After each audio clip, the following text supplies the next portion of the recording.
And guess what, everybody? The one, the only, Mark Radlick.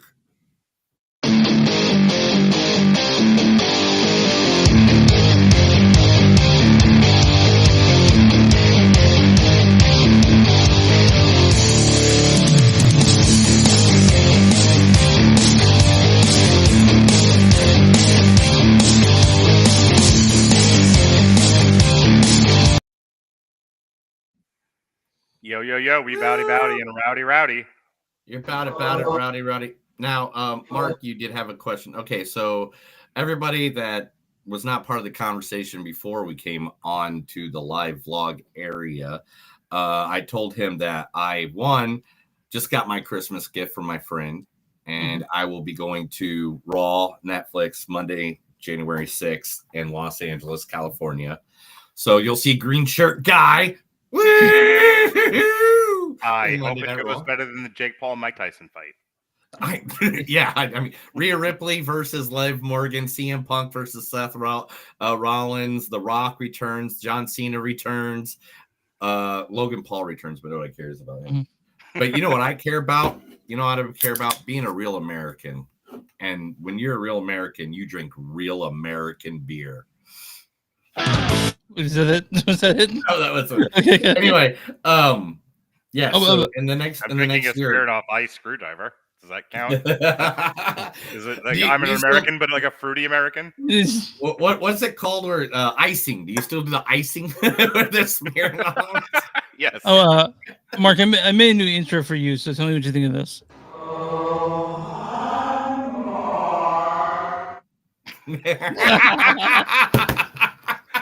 Yeah.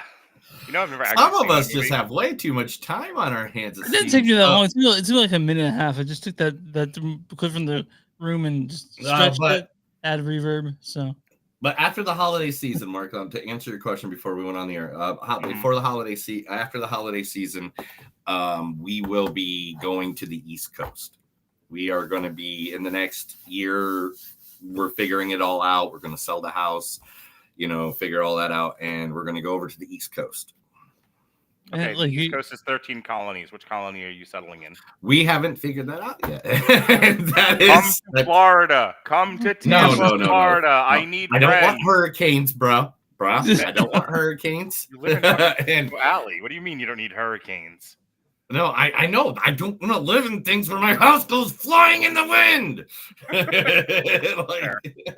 It's like.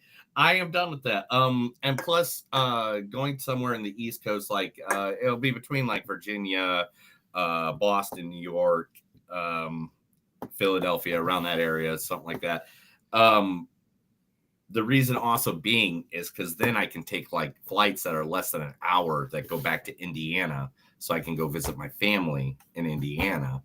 Because that's one of the biggest problems is here is that it takes. As long as it takes to drive to Indiana is how long it takes to get on a plane and go to Indiana. The same time length. It just matters which way you want to do it. Wouldn't it make more sense than to move to Chicago? Yeah. All right, guys. Let's talk about the words of been there, done that. Oh, you lived in Chicago? When I was young, I lived in Northern Indiana, Chicago area, most of my 20s and stuff like that. Love Chicago, great city to visit. But man, talking about thinking you're gonna get offed every 10 seconds, you walk outside the door, dude. I mean, you walk down. You know how like you walk down the street and you pass someone on the sidewalk, and you're like, okay, you don't need to worry about that or anything like that. That's not Chicago. Like, you need to worry about the person about a block ahead. You need to worry about them if they're 2 blocks behind you. Also, just being on the fucking subway, dude. The people that just go through there just start fucking shit up, and the only thing you can do is not make eye contact, but they'll go out of their way to get in your face so you can't avoid it. And here's the bottom line to all of this, Chris. Do I look like the kind of guy that does not make fucking eye contact to someone?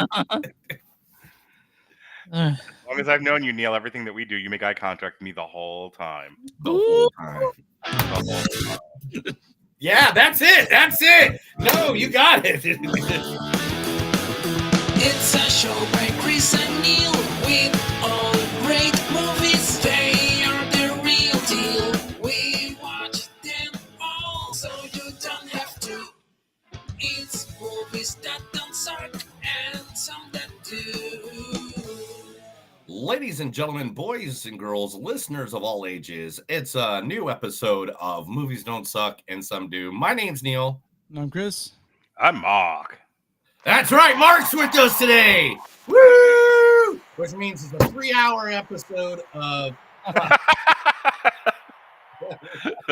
I am verbose.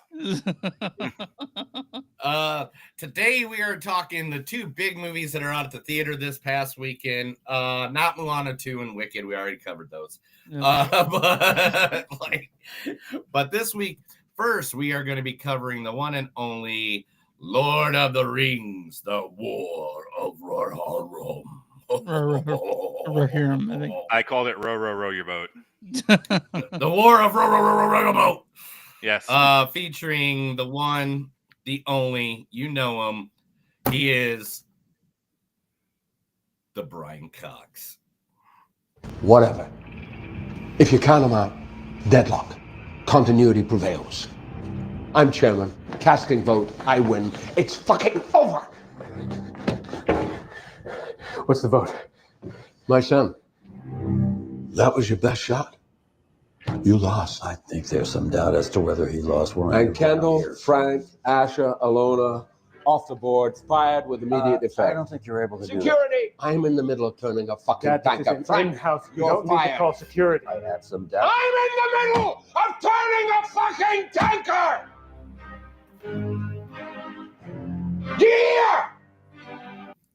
From season 1, episode 6 of Succession. One of the greatest fucking shows of all time. If you haven't ever watched Succession, I don't know what you're doing with your life. You're probably watching something stupid like, I don't know. Monday Night Raw show that people. Monday Night Raw is amazing right now, bro. It's the highest rated show every week.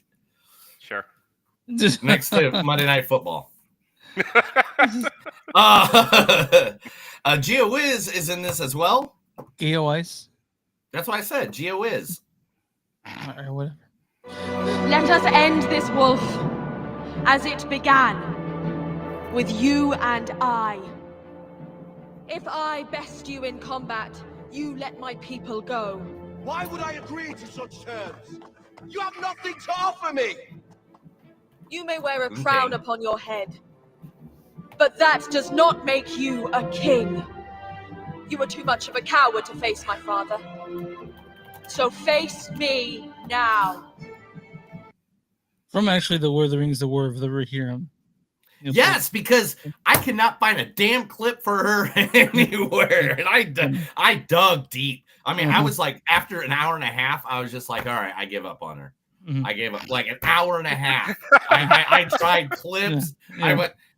I was like, man, I had to die. I died alone the night. All right, anyway, also in this movie, who else did I put in this one? Oh, Moreno. You fool. No man can kill me. Die now.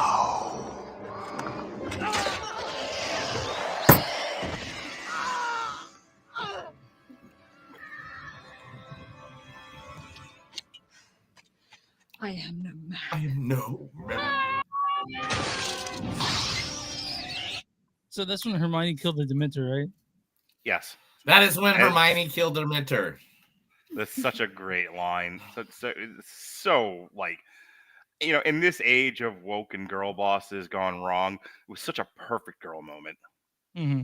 I am no man. And she stabbed him with her giant penis, or giant penis. right in his mouth face. That may have been a different Lord of the Rings. Yeah. I think that was Lord of the G Strings that you watched. Yeah.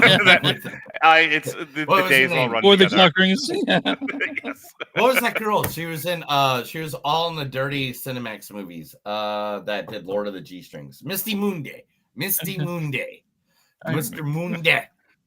We got another And one. that's Yeah. do you have the complete collection from her? Yes. I bet you have Spider Broad. What was the other one? Spider Broad or something like that. I don't know. I can't remember them. I just remember anytime I turn on Cinemax at like past 10 o'clock, she'd be on it. And Luca Pasacuela. We'll do that. That works, I think. As you look around you, gentlemen, you see nothing more than, well, a work in progress. I mean, and let's face it, not unlike many of the other ramshackle establishments flogging paella up and down the Costa. It's a bit hot in here, don't you think? You might want to consider putting a few ceiling fans. Yeah.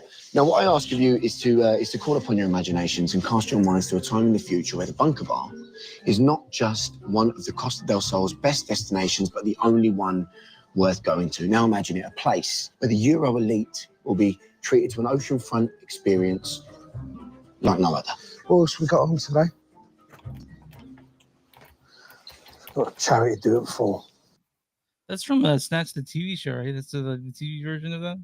Snatch, the TV show. I was actually trying to look for more of his stuff from, Battlestar Galactica, but I could not find anything from Battlestar Galactica. I do want to honor the actor. His name is pronounced Luca Pasqualino. Passamaquoddy. That's what I said. Yeah, that's what I said. I said no. He's, earlier, like, didn't you hear in the clip? He goes. He said, my name is Luca Pasacamicla. You killed my father. Prepare to die. Passamaquoddy. I know. Bring home a ding dong. Oh, I don't know.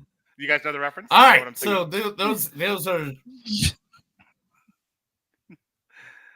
no. Actually, it was from Pete. It's from the 80s. Pete actually, Dragon. you guys are really delayed. I might have to go in and out real quick. Okay. I noticed that. I think I noticed that he was coming in really late. Have you ever seen the 80s Pete's Dragon? No, man. It's been years. I mean, I have seen it, but again, I've been 20 years. Literally. So I want to say I watched it around the time the remake came out because I was showing it to my kids. Mhm. It is, of my childhood movies, it is one of my all-time favorites. But that's not what I came here to tell you. I came here to tell you, Chris, how much I admire you. Oh, thank you, Val. More so than that. You are actually becoming like a very important person in my life. You are my go-to indie snob guy. Oh yeah. Yeah. I'm glad to hear it. I reference you. Don't tell Neil this, but I reference you a lot on Damn You Hollywood, and maybe you know that because you'll actually listen to the show. Yeah, I did. That much cooler in my eyes. but like I will often find myself saying like, "Oh well, Chris liked it," as like a measuring stick. Restream just signed me out. That's what was going on. What happened, dude? Why? I don't know. It completely signed me out. And I had to remember the password and everything. I didn't even save it on my queue, which that's weird too. Is someone hacking my shit right now? Did I piss someone off? You know what? I am sorry, Luca. I did not mean to mispronounce your name. That's what happened. Dude. You mispronounced his name, so he signed you out. Yeah, he's been listening. Oh my god. Okay, so where was I at? What was I doing? Damn Italian hackers. We're done now. Now let's talk about the second movie. Kraven the Gunter. Oh yeah, so first, so those were all the people from Lord of the Rings. Now we're going to talk about probably one of the greatest Spider-Man movies since Spider-Man 2, without Spider-Man in it. Look at that. Those are real. Those are not CGI'd. Those are his real abs, people. Those abs might be the best part of that movie. Oh, 100%. No. I don't know what you guys are talking about. I want a great cheese. I don't mean to objectify him. We shouldn't objectify people. People are people, not things. Mm-hmm. But I do want a great cheese off those abs. Oh, yeah. Like I just want to grind cheese against him on my salad.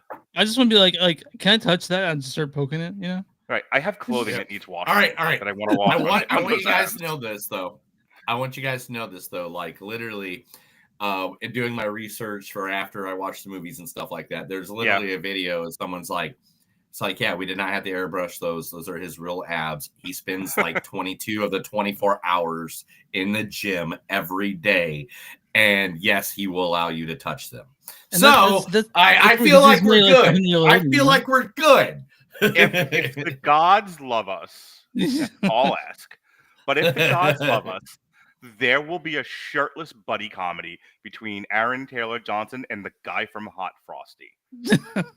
And they Hot Frosty! I forgot you guys and- finally reviewed that, didn't you? Yep, shirtless and muscular and amazing and. Did he not have like 27 abs on Hot Frosty? It was like he had abs in places I didn't even know abs could exist. Anyway, different movie. We're talking about Kraven the Hunter. Aaron Taylor Johnson, everybody. Like Batman and Robin. Nobody wants to be Robin. What's wrong with Robin? Would you like Big Daddy's Robin? Okay, Robin wishes he was me. What I'm trying to say is we should be partners. You and me like the dynamic duo. I'm in the NFL, Dave. You play Pee-wee. So train me. I want to walk the walk. And you're the closest thing I know to a real superhero. Aren't you tired of being on your own? Don't you want to know someone's there for you? Someone who's got your back.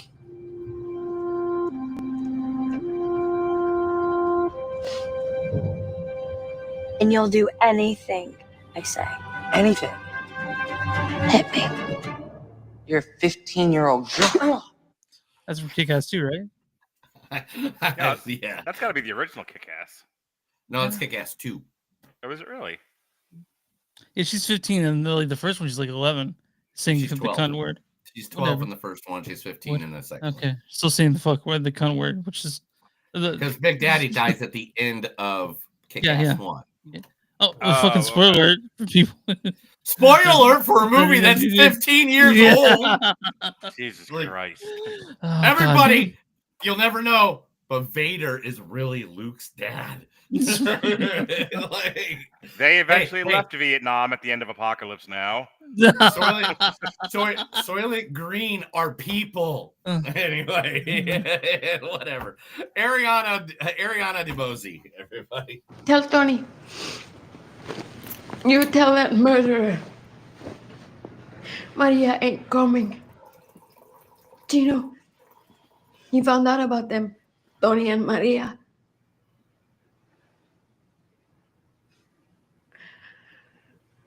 He shot her.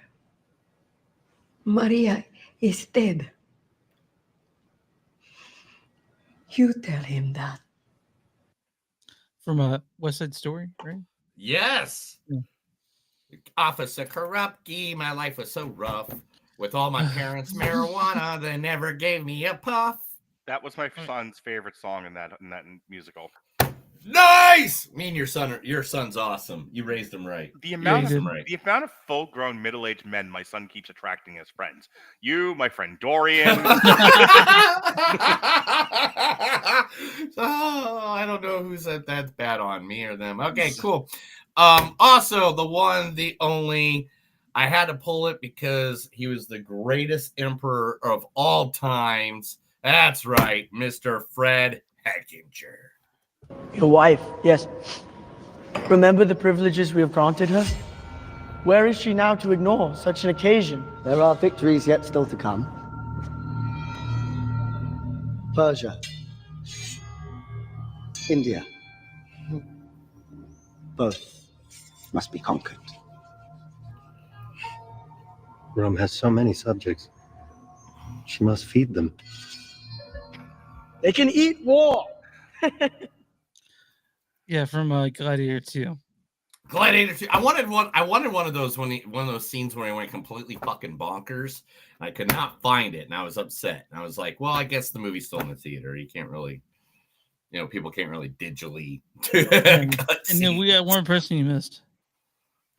Oh yes, the man that is so big now, you could probably call him a murder of crows, Mr. Russell Crowe. Is there any chance that you could ignore what I just did? Of course, what are old friends for? Is that what we are, Martin? Friends? John, of course. Of course, we always have been.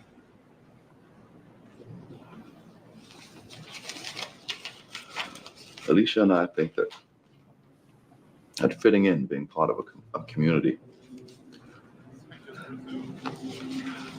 might do me some good. at a certain level of attachment, familiar places, familiar people, might help me elbow out these certain delusions that I have. From a Beautiful Mind. So yes, because I figured if we're going to talk about a movie like Kraven the Hunter, we have to get something that just compares his acting skills comparatively about how good he was in this movie compared to how good he was in Beautiful Mind. Talking about Kraven the Hunter coming up next. Chris, a movie so good it killed an entire franchise to the point where there are now rumors Sony wants to sell Spider-Man back to Marvel. Like, we'll talk about that in a moment. That's later. The Black Saturday of comics and movies. Chris. Yeah, you can find everybody where you can find us. Find us online, moviesdon'tsuck.net. We're at WTMnet.com, W2MissouriNet.com. Find us there. We're at Blue Sky, Movies Don't Suck Podcast. We're at MTS Podcast on Instagram. We have Patreon, patreon.com/Movies Don't Suck. We got go to TeePublic, Blackwood Dash Productions. You'll find our shirts there, along with a bunch of the stuff Neil's made. Bonfire.com/Movies Don't Suck. And some you'll find more of that. And also, where do you find podcasts? Like YouTube, wherever you find that shit, we're there. So yeah, find us there. Where you find podcasts when movies don't suck. Something new. Neil, not Neil. Mark, I want to hear your deets. Give your details out for people who want to follow you. Yeah, absolutely. We are at W2Mnet.com. Our YouTube is W2M Network. If you're looking at traditional audio, it's Rattlegion Broadcasting Network. Yeah, all my stuff is Rattlegion Broadcasting Network. Mm-hmm. We usually record Mondays and Thursdays and the occasional Sunday. And you got a TikTok, right? Yeah. Yep. You can see it on the screen there. But for those of you who are just listening, it's at Mark Radulich, MarkRadulich on TikTok. Yeah, let's hope that's still around in another 6 months. Yeah, or we'll just be on YouTube doing the same shit. Neil, who are we talking about today? Today, man, we're going to be celebrating. I got a buddy, Mm-hmm. and him and a couple other buddies just started a new business, and I'm going to support them because I support what they do, and that is called A Place for Music.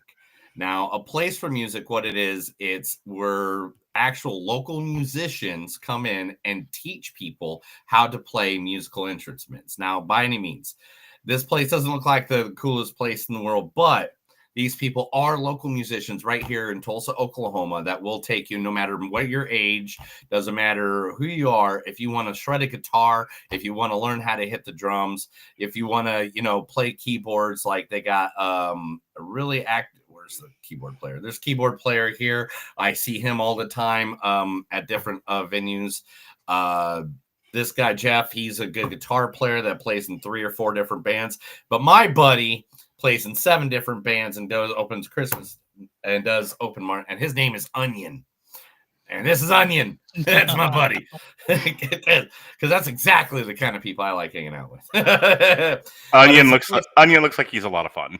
He is a lot of fun. And I would believe his name is actually Onion. Like I see him, obviously. Yeah, that's Onion. And Onion literally is also a huge pro wrestling fan. I run into him all the time at wrestling events. That's why we've become such good buddies. But A Place for Music is located at 2909 South Sheridan in Tulsa, Oklahoma, 918-605-9342. If you want to learn how to play instruments with local musicians here in Tulsa, one of the biggest music cities in the United States of America, let us know. Let them know. Call them up. They need to do that for a living forever because they're the best guys ever. I say they are, and I wish stuff would work today because nothing is working. I mean, this is going to be a fun episode. Nothing's working on my screen properly. That's weird. I believe you. But I think we need to talk about movies now because we're 25 minutes in and we haven't done that yet. But we talked for like 10 minutes before we even did the podcast. Well, let's talk podcasts, I guess. Let's talk about the movies. Let's talk about the Lord of the Rings. Talk about The War of Let's talk about sex, baby. Let's talk about you and me. Let's talk about you all and the good me. things. Let's talk about all the Let's good talk things about and the all the bad good things. things that and bad things that may be. Let's talk about sex. Let's talk about sex.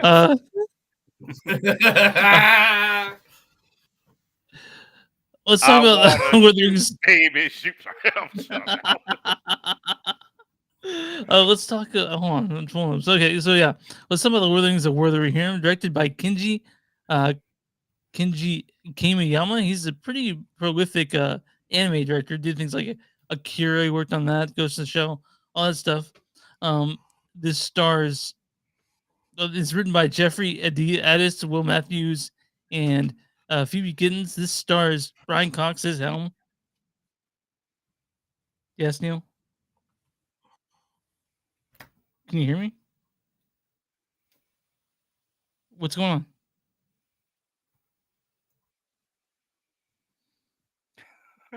on? Anywho. Okay, I don't know what's going on with Neil Hill. He was like, hey. So we'll wait for him to come back. Or I can just go through these people. It's not like he's not. I think you should just keep going. Okay. This says Brian Cox as Helm. Whatever. If you count them out, deadlock. Gaia Weiss as Hera. Let us end this, Wolf. Miranda Otto as Ewan. And Luca Pasqualino as Wolf. As you look around you, gentlemen, you see nothing more than... Are you there? Can you hear me? We see you. Yeah, we see you, Neil. Can you see me? Because I can't see any of you guys, and it's all gray. That's what I'm saying. I am having some major problems on my side today. Just to be clear, I can hear and see both of you. Yeah, same here. Are you naked? Well, no, but I can be. Do you right. Well, I'm gonna have to reload. I'm gonna have to reload again because I. It's okay, Neil. Right. I'm here. I have Chris. Chris, I have you. Oh, thank you, dude. Yeah. So you're saying that I'm your indie movie guy? Yeah, you're my new indie snob movie guy, and I literally will use you as a measuring stick for like certain. Well, Chris liked it, so it's fine. Yeah, you know. I saw Queer yesterday. Yeah, it's pretty good, man. It's if you've read Queer, it's basically the same thing. It really is. Yeah, I have not read Queer. I didn't know anything about the movie, but I did hear the critically acclaimed guys review it, and it's interesting. There's a part of me that hopes it doesn't get nominated for a Best Picture, so I'm not forced to see it, but not for the reasons you think. It just, I heard their review of it, and I'm sure it's spectacular, but the gist I got didn't seem interesting to me. So the only thing I think it might get nominated for is for Daniel Craig's Best Actor. I don't think it on the Best Picture. It's not quite, because like the book, it feels unfinished. Like I read Queer, I knew I was seeing Queer, and it's a short book. It's like 130 pages, so I zoomed through it the night before I saw it, and so that was still fresh in my mind. I was like, well, that's kind of verbatim, but again, it felt unfinished. And I think the movie's the same way, and they reference things I don't think it should. And I like the director Luca Guadagnino, but I don't see being on their Best Picture. I'll never forgive Luca for Challengers. Nominated for Best Comedy or Musical at the Golden Globes. What the hell is that? I was talking about that earlier last week or the week before when they nominated everything. It's like, how is that? What was the other movie? There's a second movie in there too that was in musical and comedy. I'm like, neither one of these are music. The Substance or comedy, right? Yeah, I don't know how they got musical or comedy out of The Substance. Yeah, it had music in it, and I laughed at the end. It's a great movie. I fucking laughed it's hard. It's funny that women are naked. Is that it? Is that? I mean, women are funny looking with their boobies and vaginas. It was so good, though. I love The Substance so much. Neil, Neil, read the story on Lord of the Rings. I have no problem getting dates despite my ridiculous opinions. I just want everyone to know that.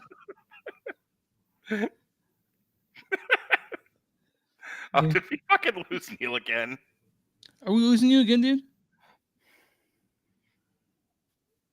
Yeah. I'm hearing you guys in and out. If at the beginning of the thing you just said, I just heard like like, oh, and then like, boom, you went out. Like the thing that's happened to our screen, I did that 10 minutes ago.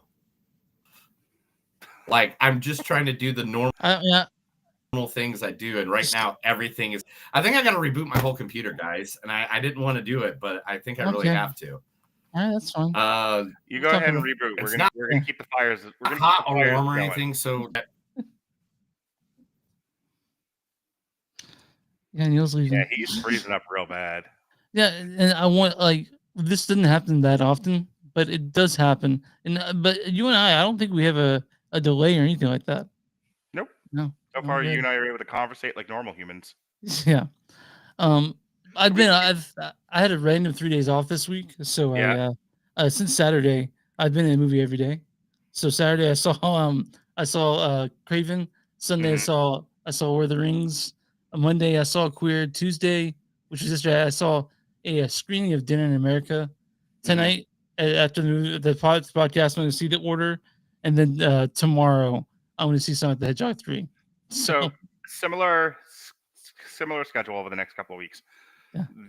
I saw Kraven and War of the Rover Your Boat on Sunday with both my kids. Yeah. This Sunday I'm seeing Sonic the Hedgehog. Uh-huh. I'm probably going to see A Complete Unknown the day after Christmas Day. Yeah. With my kids. I checked Yeah. the parents guide. I think I'm good there.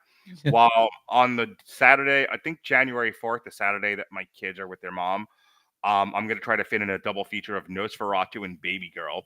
Oh yeah. Because I don't have time to see. I won't have any other time to see them than that particular Saturday. But also, I want the cinematic whiplash of Nosferatu and Baby Girl. I've if I have any time on Christmas Day, I'm gonna try to see Nosferatu that day. Because I am so fucking pumped for the movie. Of all the movies that I've seen this year, that is my Wolverine. And I think that Saturday, whatever Saturday is, where I think World's End is when I'm going to see Mufasa. Dude, I don't know if I want to see that. I don't want to see it. Yes. Let's put it this way. There's a gangbang party the same night we were supposed to review it. I really came close to telling my friend who I go to these things with, I'll just go to the gangbang party. It's gotta be better. Neil, the gangbang party I was invited to has got to be better than Mufasa the Lion King. That's true, Neil. Did he freeze out? That at all. Yeah, now he looks frozen again. But he looks less pixelated. Yeah, he does. It's a nice clear picture of Neil. Oh, there's eyes. Neil. It's like fucking working on a dead body. Do I need to leave, Neil? Do you think that maybe I'm the problem, like the kink in this? Then Monty Python? Wow. No, you're frozen up. What is going on today? I don't know, dude. I don't know. Oh. Neil, do you want me to try to leave? Do you think I could that will help at all? So anyway, yeah. Can I talk to you about the movie that we're supposed to be reviewing? Yeah, Lord of the Rings. Am I just being you today? So Robert's brother just wrote in from YouTube. The car crash I saw earlier today will be better than Mufasa. That's got to be on the DVD box. Mufasa, less good than gangbang parties and car crashes. Yeah. All right. So War of the Row Your Boat. Mm-hmm. If we ever get to actually reviewing the movie, I'll tell you I didn't hate it. I didn't love it. I didn't hate it. It's a solid 2 for me on out of 3. But here's my problem. I hate that it exists. I'm with you, man. I know I exist too. Like so for people who don't know, this is New Line Cinema's attempt to keep the rights of War of the Rings in their hands. Of an ashcan copy. Yeah. It's there. It's not bad. It's not good, but it's just there, and they use the cheapest way they could keep it. And so there's something quick and easy to do that, and it's pretty middling. I don't know. They recycled Howard Shore's music. Mm-hmm. I've been watching a bunch of different criticism videos of it. Yeah. And I'm not even going to comment on the way they characterized Hera, who's the lead gal in this. but someone did make a point of saying, and this is a big problem for me, they took 2 pages of the appendices and made this story. Mhm. And then they still had to invent a whole lot of stuff out of whole cloth because nothing is said of Hera. Yeah. What is said in the appendices is Helm Hammerhand, who's what this movie should have been about, if you're going to do this, Yeah. had a daughter. She was of no consequence and played no role in anything. Mhm. And instead, and the Critical Drinker, I'm going to credit him where credit's due, made a really funny video basically reading the plot of War of the Rohirrim, but set the images to Brave. Because it's the exact same fucking plot. Neil, you there, right? You can hear us, right? Yeah, you got. We'll speak up, dude, and make sure we can hear you. I don't want to say. I didn't want to interrupt his point, and now you're interrupting it. Let him continue his point, so you don't have to edit it all the fuck. Now continue, Mark. Well, I'm not telling you regardless of all the fuck, dude. I'm not doing a lot of shit with this one. But oh, there you go, Neil. We got this. Are you good now? I think you're finally back all the way, Neil. Yeah, dude. Yeah. All right, cool. So, what did you think of? I think did that enter your point, or were you done with your point, Mark? So yeah, they concocted the entire Brave storyline from the Pixar movie, slapped it on this character invented nearly out of whole cloth, and made an entire 2.5-hour movie over 2 pages in an appendices. Yeah. All for the purpose of retaining the rights to the Lord of the Ring to make Lord of the Rings movies. To which I say, this is a practice that needs to end. Yep. Like either make a movie proper or a TV show proper with craft and care, or just let the fucking rights revert. I don't understand. Like, do they not have somebody who works at these studios that says, "Hey, in 5 years we're going to lose the rights to this. We need to do something." Like this, the night before it's fucking due routine that they're doing doesn't really work for me, bro. Yeah. What did you think of this movie, The Lord of the Rings, or War of Rohirrim? It's one of the most beautiful cinematic pieces of art that I've seen in the Calm last the fuck down. Calm year. the fuck down. Every scene, you can literally pause this movie anywhere, and it's a poster. Like, literally, you can pause it anywhere, and it just looks like it's a damn beautiful poster that you can hang up on your wall. The artwork in this is ridiculous. Now, that's all the good things I'm going to say about this movie. This fucking movie makes no fucking sense whatsoever. It has member berries like, hey, remember that Kraken that tried to get Frodo? Yeah, it lives in Rohan too for some fucking weird reason, which is like saying a camel from Egypt lives in my backyard. You know, it's like literally like taking creatures that don't live in the same areas and moving them across the universe. There's no elephants in the area of Rohan. Like, literally, it's the writer's fields. Come on, read a fucking book. But anyway, but this is my biggest problem. Market actually, I heard it. Nerd! Yeah. Well, I mean, years from now, you don't want to be like, yes, and the alligators that in North Texas that killed along the border of Oklahoma. That's what I'm saying. They're taking creatures from a whole different area and all that. But right on Mark's point, he had it knocked out of the field. This was a movie that they made it for the rights. Is it beautifully drawn? Yes, it is beautiful. It is a beautiful. I mean, it's way better than what. Are you like a big anime person? Is that why you're saying that? No, sir. I am a big everything person. Haven't you noticed? I didn't see the animation. This is being exceptional, personally. Yeah, somebody compared it to like watching an episode of Dragon Ball Z, and I've not watched much Dragon Ball Z, but I have watched a fair amount of, because of my daughter, Demon Slayer and My Hero Academia.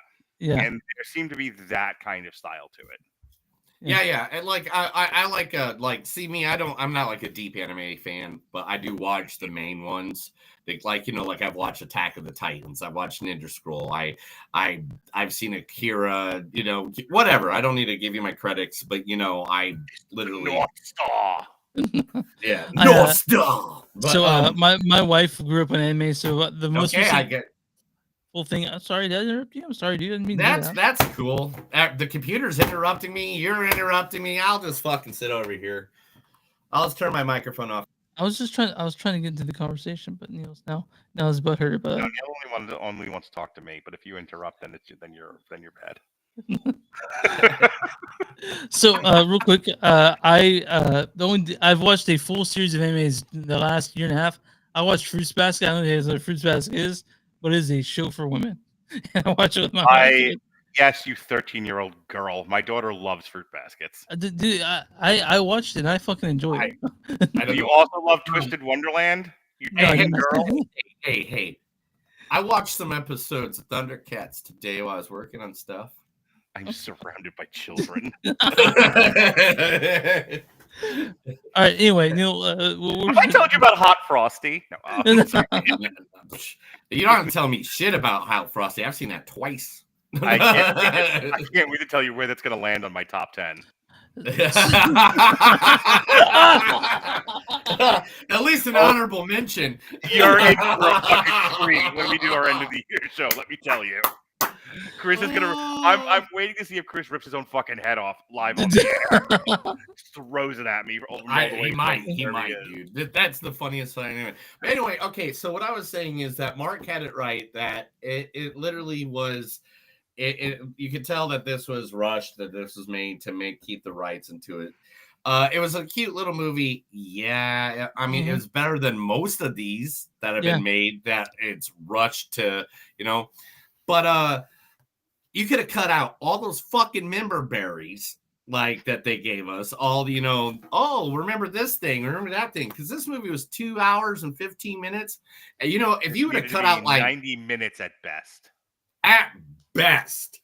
And I mean, and I guess, you know, that it was smart of them to release Violent Santa Claus right around this time. Yeah. You know, because Violent Santa Claus is a thing now. We're never going back. Ever since, let's see what we had. Kurt Russell was Violent Santa Claus.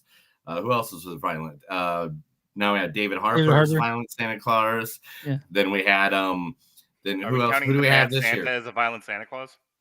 No, all the Violent Santa Clauses. Bill J.K. Simmons Goldberg. J.K. Simmons being Violent J.K. Simmons now, but look at this Violent Santa Claus. Look at that son of a bitch. You can tell. I honestly thought you were going to put a picture of Frecka up because he looked really Santa than fucking handsome. No. This is a good Santa. Look at him. Oh, yeah. Okay, listen. That dude has either a third nipple or 2 belly buttons. I know. AI, I've been trying to figure it out. I've been trying to figure that out. Sewn together after cancer surgery. Well, that's an AI image of this guy right here, and so it's like, you know, that's what it was.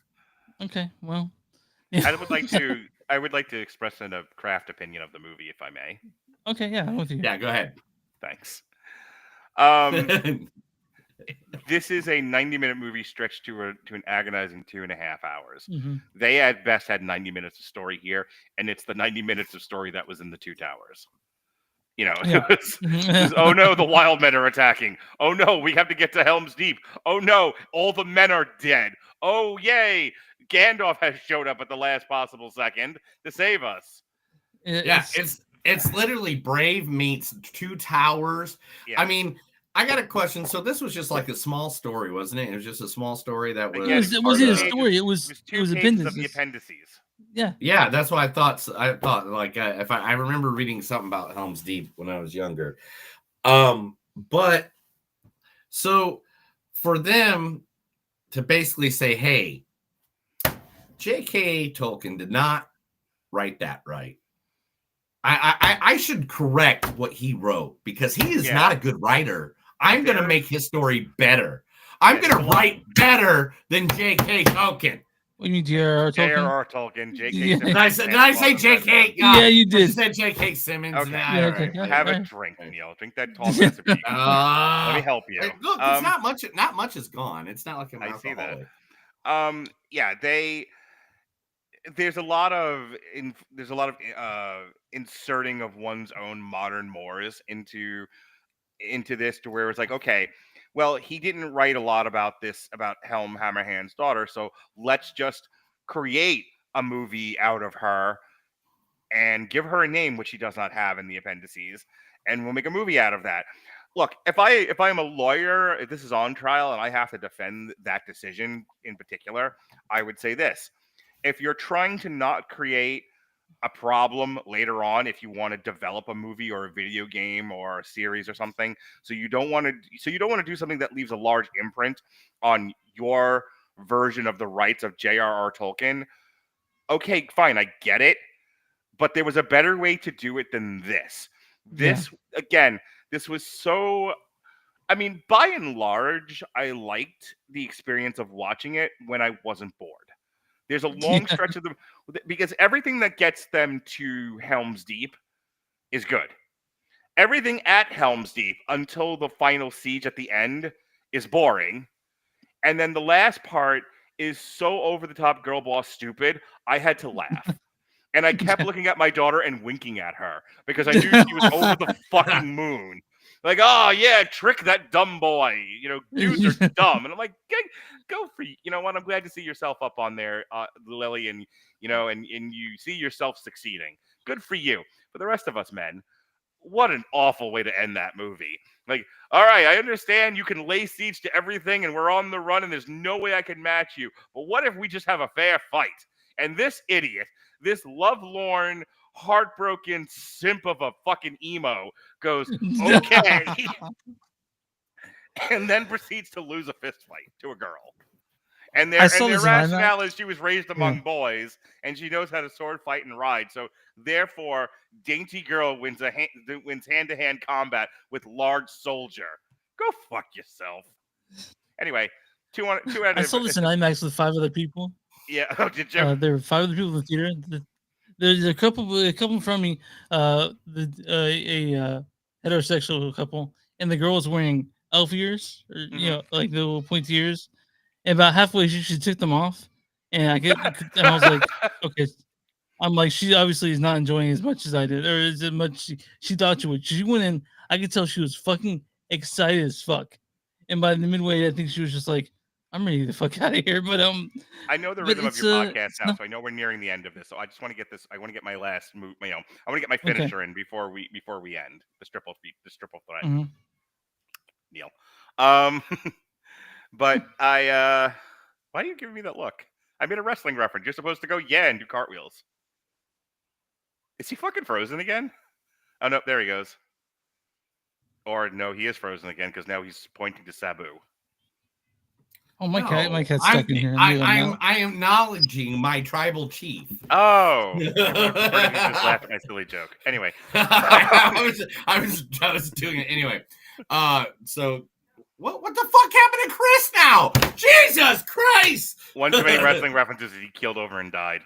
He killed over and died. It's like, what the hell? What is he doing? Is he murdering someone in the background? Oh my god, dude. Okay, the 17 people watching right now. Please do me a favor. Send the police to Chris's house. He lives at 2724 Hanley, Shawnee Mission, Kansas. No, I don't know where Chris lives. No, it's a good time. Sorry, it was actually my cat was stuck in here and she was screaming, and now I tried to open the door and now she don't leave. So that bitch. Anyway, my camera just froze, so I'm gonna go ahead and wait. Can you guys still? I can see you perfectly. Oh, okay. Then my camera didn't freeze. It was the virtual background that felt that. Just get rid of it. It's okay. We see you. You're in your living room. I now don't remember what point I was trying to make, so just keep going. All right. Anyway, if I remember it, I'll just talk over you anyway. Yeah. All right. So anyway, yeah. So this movie, the heroine was cool. The superhero, I have to agree with Mark earlier. I really think they should have just made it about Helm and been done and over with. It should have been about the guy himself. It shouldn't have been about, you know, the girl that nobody. I mean, I get why they did it because they want to be that group of people. They want to, you know, women power, and I get it, and that's awesome. But man, it's Christmas time. Just have Killer Santa Claus kill people. I want more orcs. I want actual like battles between like creatures opposed. Like, we had 3 orcs the whole thing. I'm like, this doesn't need to exist, and it did. And well, the other thing is like, after a minute, I didn't even want to see it from his version of the story anymore. Yeah, I wanted to, or her version of the story anymore. I wanted to see him in the middle of the night going up cracking motherfuckers' necks. You know, like I was like, yeah, give me more of that guy. You know, and it didn't help that this family brought like 2 small children and sat them right next to me, and I'm laughing out loud hysterically when he like right at the beginning when the guy like where hammer fist like knocks down his hammer hand, whatever they call him, taser face, whatever the fuck his name is. Anyway, like when he came down with that hand and killed the dude, I was like, yeah. And the little girl had to ask her daddy why the man was laughing at the other guy being dead. And he goes saying, it's like, have you ever seen Con Air? My score in this, I have out of 0 through 5. For the first time watching it, me and Neil score stuff through 0 out of 5. Mark does whatever he wants to. I give this a 2. I give this 2.6. Is like I said, it wasn't bad. It's so unnecessary, and it's so blatant why this was made. Yeah, like after like I sent you guys a message of like the rights thing, and when you see that, you're like, oh, that's why this exists.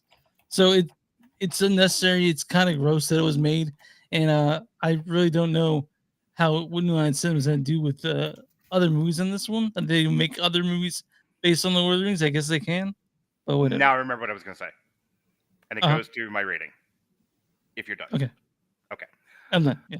When you lose the girl Lord of the Rings fans, you done fucked up. You know, in trying to make your girl boss movie, because here's my point, and I said this on my show very recently. Girls that like guy stuff like it for the same reasons that guys like it. Yeah. They don't want it changed. They don't want it catered to them. They like the guy stuff as it is. If you're a girl and you like Batman, Lord of the Rings, Star Wars, Star Trek, you like it the way it is for the same reasons that guys like it. The problem is Hollywood thinks that girls need everything catered to them, and that if a girl likes a guy thing, they don't seemingly be being able to make the connection that if you just make stuff that the guys like the way the guys like it, the girls who like that stuff will come along.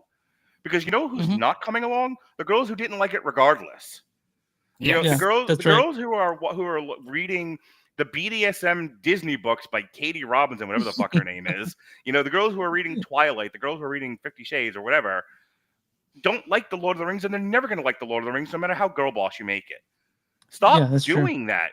Just make the guy-oriented IPs for guys. The girls who like that stuff will come along regardless. The big mistake they made with this, other than everything we've already talked about with the rights, is that they were like, well, what if we do yet another woke girl boss, female-centered thing, and we make her just, the bestest ever about everything?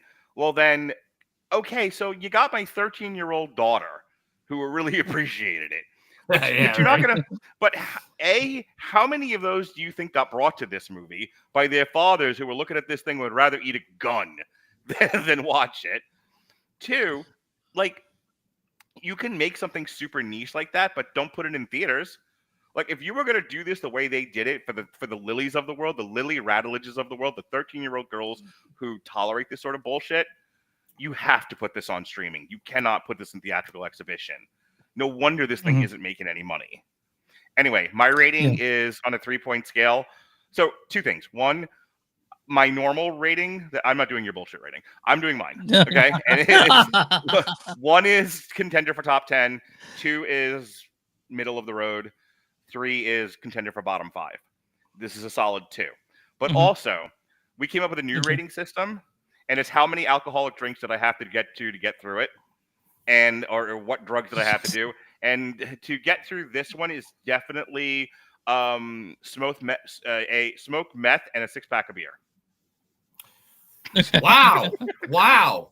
Yeah. I feel like you just made fun of the people that live right down the street from me. I dozed off, I said I dozed off in the middle of it. Meth would have helped. All right, so I know we were having problems this entire time, like on the good on my side or whatever. But I just went over to our chat room, and it looked like that people were actually having a conversation about the movie. One person, Yeah, Robert Winfrey's brother, Dr. Hyde's been commenting, doing really good stuff there. Yeah, like they've said that there need to be a scene of her handmaiden teaching her to do the things because she's just a Mary Sue. Yep. I like that one. That one's pretty good. DBZ animation is just blah. So Dragon Ball Z animation is just blah.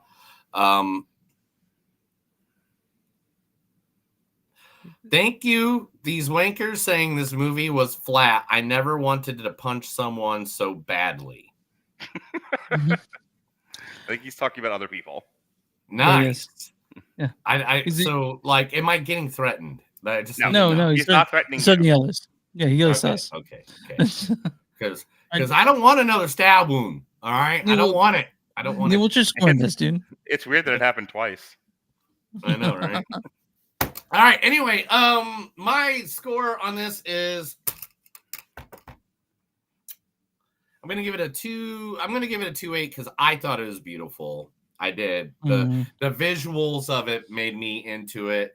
I was happy that we all learned that elephants are the demons of hell, and people need to start realizing that all elephants are demons from hell. And you need to learn that they will kill you and your entire family. They are not cute, cuddly things. They need to die. And you that's seen a okay. picture of me hanging out with elephants, right, Neil? Exactly. I can't believe you got. And where were they at? In a cage. Because this was a reserve. They weren't caged in at all. Oh, okay. So they're in a bigger cage. All right, cool. Whatever. In your other life, are you an elephant poacher? No, I don't want people to kill elephants. I'm just saying. It sounds like you do, man. No. Elephants are running wild in Oklahoma. Yeah. Did you not watch Joe Exotic, bro? Did you not watch the Tiger King? Look, if I'm not on a podcast or working, I'm watching tranny porn. I don't got time to watch elephants running around. Fucking. All right, 2.8. Women in pools. I know. I'm gonna run to this. I know. I'm gonna run tomatoes.com. What's the audience score for Lord of the Rings that we're over here? The audience score is going to be 44%. 84%. What? Yeah, 84 crazy. fucking percent? Kids like that anime, yo. Insane. Damn. Yeah. All right, Neil. This is what's getting high on anime animation. Crunchyroll. Sword of Omens give me sight beyond sight. All right, Neil. What's the critic score? I don't know. I lost all reality now. 77. Let's go 77. And they were 84. 48%. 48%. Just I should have gone the way opposite way. Damn. Critics consensus is this anime deep cut from the Lord of the Rings mythos has plenty of spectacle, but its cliched characters and uneven animation resemble middle of the road when they do Middle Earth. So yeah, we know. I read it. Yeah, I know. I'm gonna read a good review and a bad review. This is from For Your Reference podcast. He says, Odie from that. He goes, with Miyazaki's charm, Hiro proves a strong, capable leader. Wolf brings unexpected heart, making him a surprisingly readable antagonist. Well-paced and deeply resonant. Right away, this has none of that Miyazaki charm. I'm a Miyazaki fan. This has none of that to me. And the only thing that it resembles anything that Miyazaki's done is that it's anime. That's fucking it. He's Studio Ghibli, right? Yeah, Studio Ghibli, yeah. And I love Miyazaki. None of the Studio Ghibli, like, what's the word I'm looking for? Studio Ghibli magic. How about that? Magic, because there's another word I wanted besides magic, but whimsy. It has none of the Studio Ghibli whimsy. Yeah. And I can't it's gotta be Ghibli because every time I say Ghibli, I want to say Studio Giblets. When I went to Japan, immediately I went to there's a museum of Miyazaki stuff in Japan. I swear this outside podcast is just Tokyo. for us to brag about all the places we've been. Well, I wouldn't write it up. I brought it up because it was mentioned. Chris, Dude, stop it made him taking. laugh. Continue. Chris, stop taking the bait. This guy has spent 20 minutes of every show doing a travel log. Just go, tell your story. I know. Right. That's what And I'm then- saying.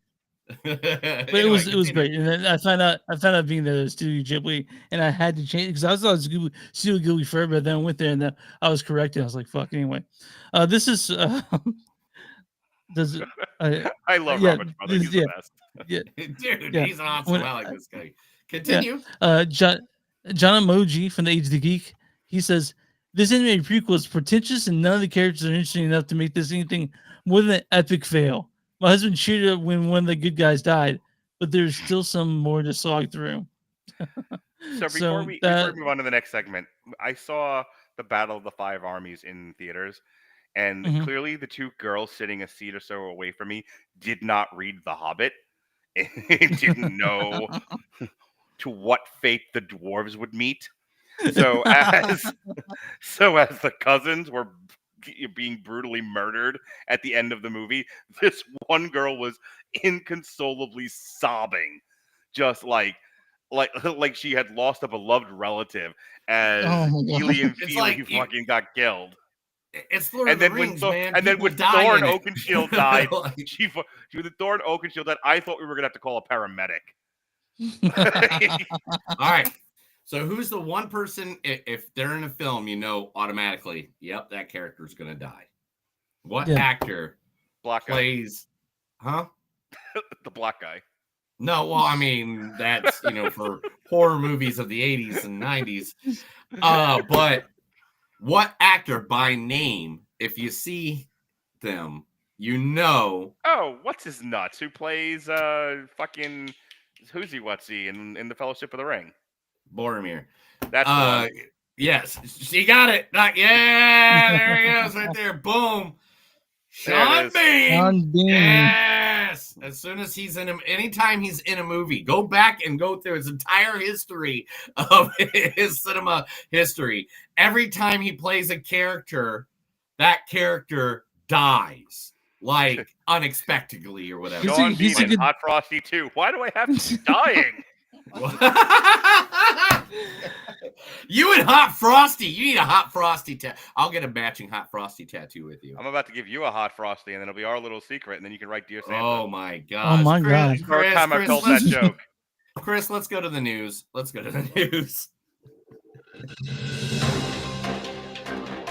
This is the movies that don't suck and some of them news. Now, I'm going to say a bunch of stuff, and Mark might have heard it because he gets told everything from the voices in his head.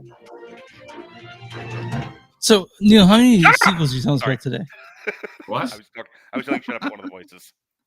There'll be a few sequels that we're talking about and some reboots we're going to talk about because they haven't even happened yet, and it's going to happen. So just get the fuck over it.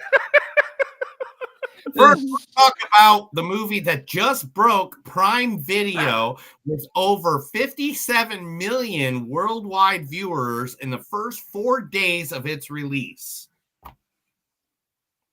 What is this? Red One is now the biggest seen movie ever on Prime Video within 4 days of its release. Everything I said about that movie is true.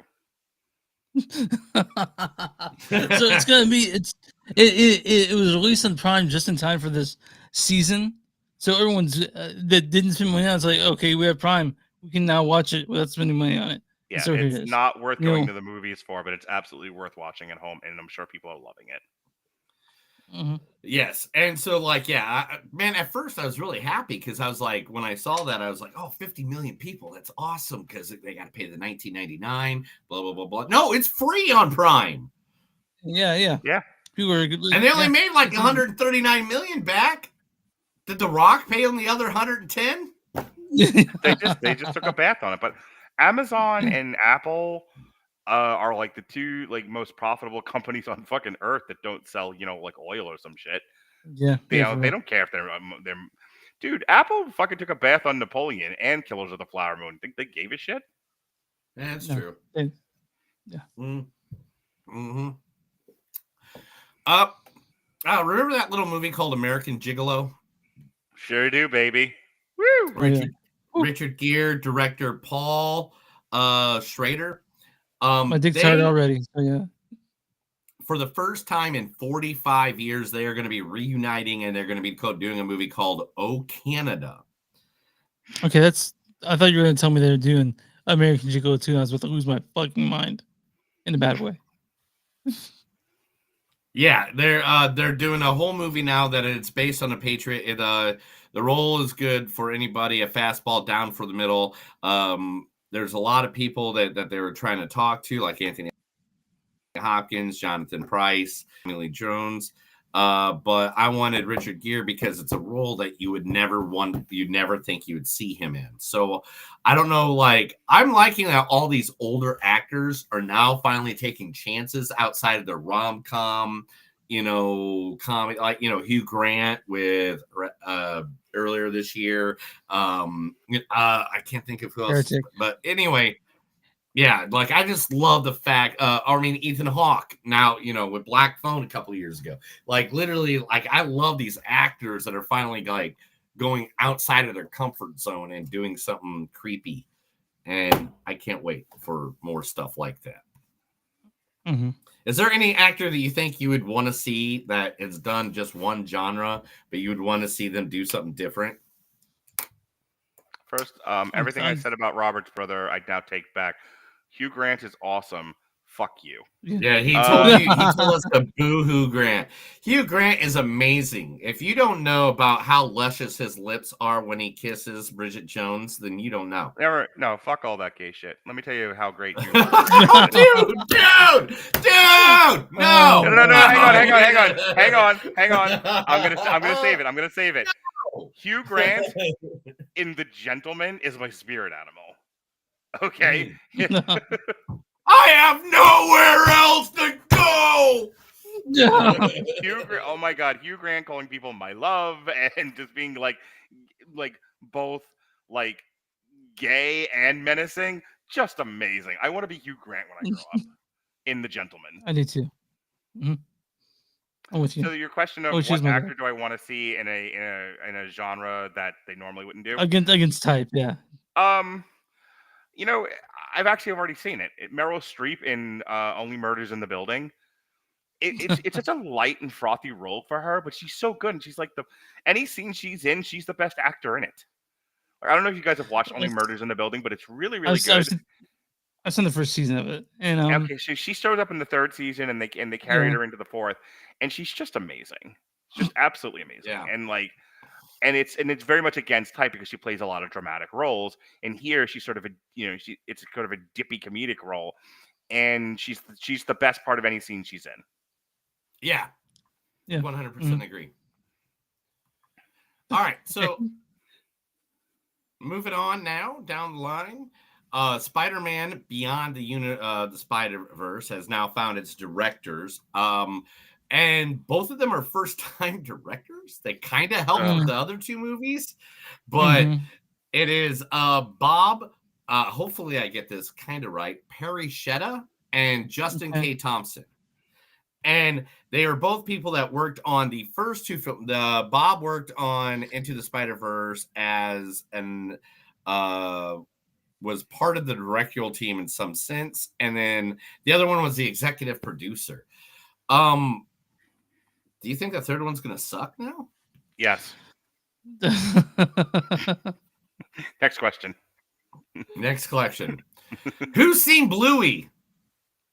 Ugh, what are you, one of my ex-girlfriends? Oh, damn. Did you have girlfriends that like Bluey? Oh, dude, I can't even call her a girlfriend, and if she hears me say that, she'll be mad at me. But yeah, some girl that I was dating for a while was every fucking day telling me about, like, you got to watch Bluey, and I'm like, you're in your 30s, knock it off.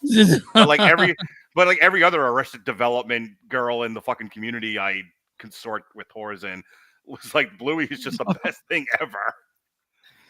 Well, the show that debuted in 2018 and has made the worldwide happy, the Australian cartoon show is officially going to be the biggest movie of 2027. Bluey is getting its own feature-length film. I don't want to see Dogman. I don't want to see this. I'm just tired of it. Let's just. I'm with Mark out there hanging myself. I had to see previews for this bullshit because they have the movies. All right. So Ben Schwartz from Sonic 3, which is coming out soon. He wants to be thrown into the hat for a superhero. Now, it's the superhero who wants to play is the only superhero that Superman is afraid of, and that is Plastic Man. Is Plastic Man needed in the DCU? Can I answer that by answering a different question? Sure. Neil's like, I hate when he comes on here. Our shows are I absolutely love it. What are you talking about? Our shows are so much smoother and quieter when Mark's not here. I think the DC universe under James Gunn's gonna fucking blow up on the launch pad. I don't think Superman's gonna be good, and I think it's gonna bomb. I think James Gunn did fine with Peacemaker, but I'd like to remind people that Peacemaker was a television show and not a major theatrical release. I would also like to remind people that despite it being in 2021 and it being day and date on Max, and that does work against it, to be fair, but his Suicide Squad movie did less well than the David Ayer one that everyone hates. James Gunn, his Guardians of the Galaxy movies were fantastic, but I'd also like to remind the court in my prosecution of James Gunn that he was still I noticed. Your Honor, that James Gunn was also under the tight reins of the Ike Perlmutter Marvel Cinematic Universe. He couldn't go too far outside the box. Letting James Gunn be in charge of the DCU is a wild misread of that man's abilities.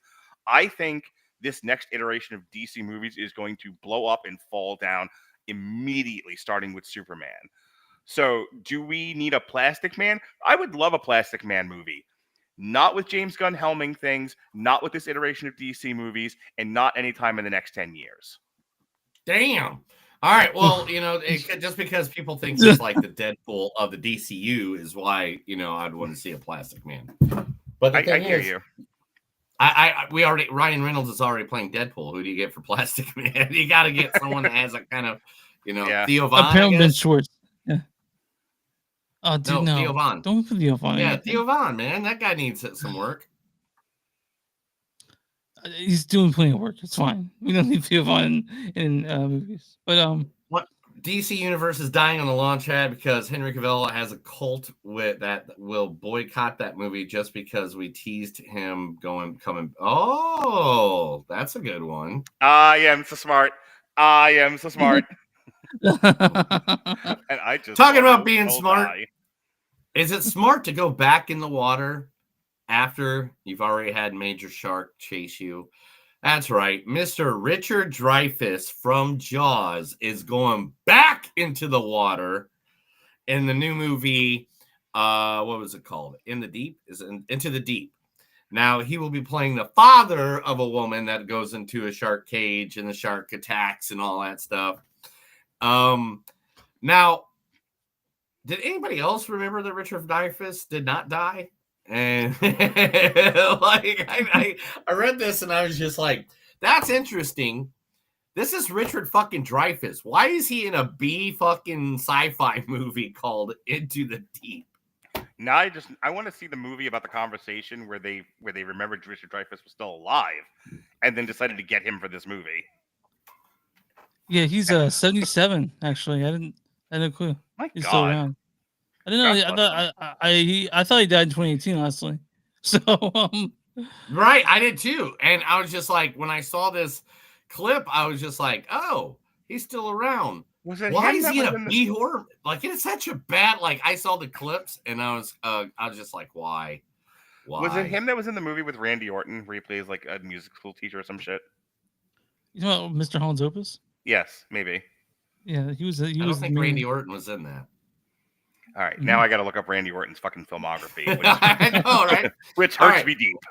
All right, let's do a couple quick ones real quick. Wicked, the sequel, is now being named Wicked. What is it? Wicked Too Good or something like that? Wicked for Good. Yep.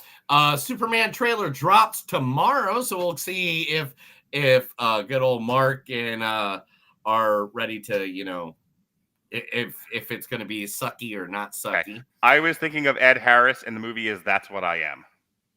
Oh, okay. Yeah, that makes sense. Another favorite is returning to the Avengers Doomsday. Haley Atwell has just signed back on to replay her part as Peggy Carter. Will be added to the Doomsday. Now I know that the low-hanging fruit and the easy bet is that Mark's going to complain, except that I like Haley Atwell's face and boobs, so I'm okay with this. Everything. Well, I mean, since they announced last week that Chris Evans is coming back, how did you know that Peggy Carter was going to come back? Basically, what's going to happen is they're probably going to it's going to probably be in those years that we don't see of Cap'n and Peggy. I want to see Kraven. I want to see Chris Evans do something extremely dirty. We were talking about against type. Like, he was so wholesome in everything he's in. I want to see him do something fucking awful. He was funny at the end of. He was funny at the end of Deadpool, the rant that he does. Didn't I think I saw a similar news item that Chris Evans was confirmed as Nomad. Yeah. Okay. Also, did you just say Chris Evans has never done anything nasty? I want to be more nasty. He literally is in a movie where a banana is sticking out of his butt cheeks. I want to see the movie where Chris Owens has Chris Evans tied to a chair and to some sexy music, doing whatever he wants. Chris is like in Chris Evans's face, going, "I want you to be nastier." And Chris Evans is like, "What are you doing to me? I need this." Dorian Price wants me to make a short film. I now know what my muse is. It's Chris Owens kidnapping Chris Evans and being weirdly sexually awkward with him. This is what I need in my life. That's my short film. Yeah.